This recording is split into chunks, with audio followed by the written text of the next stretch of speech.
breaking, FBI bombshell on Lynch Clinton tarmac. Massive evidence. Funny how paperwork that got lost in the Obama years keeps popping up in the Trump administration, even if it takes a lawsuit to do it. In the latest twist involving leftover investigations from the Obama administration, the conservative activist group Judicial Watch announced Friday that the FBI had located 30 pages of documents on its investigation of one of the most notorious aspects of the Hillary Clinton email investigation.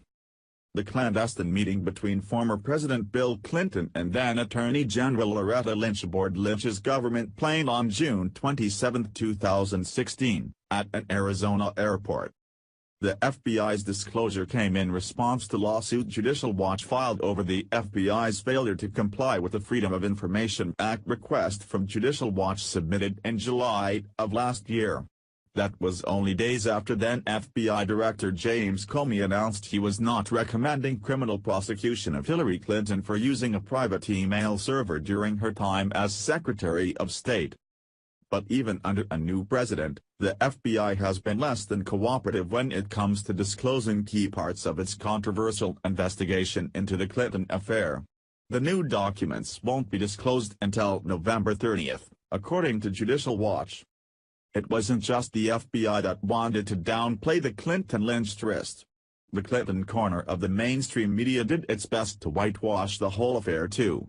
Check out current White House Press Secretary Sarah Huckabee Sanders laying into the media on a recent episode of The View.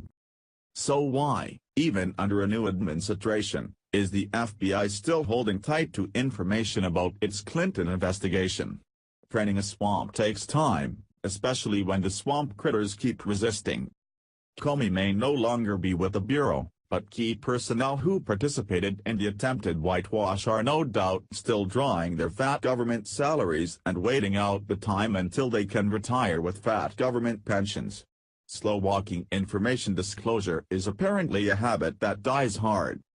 In a statement Friday, Judicial Watch President Tom Fitton, one of the most relentless of critics during the Obama administration, showed he hadn't lost any fire just because there's a new commander-in-chief in the White House. The FBI is out of control. It is stunning that the FBI found those Clinton-Lynch tarmac records only after we caught the agency hiding them in another lawsuit, Fitton said. Judicial Watch will continue to press for answers about the FBI's document games in court.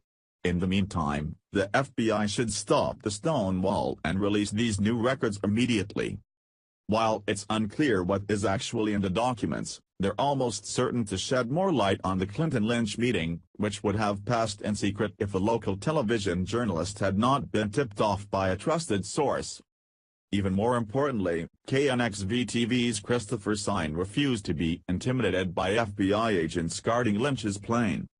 Obviously, the FBI wanted this supposedly coincidental meeting under wraps.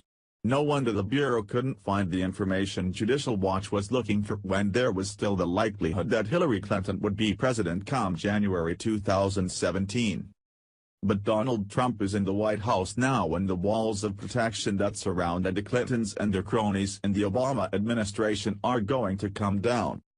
Lynch famously claimed after the meeting was public that the two had discussed everyday items like golf and grandchildren. But few Americans, and certainly no conservative, believe that. When the full FBI documents are fully released, maybe we'll all know the truth.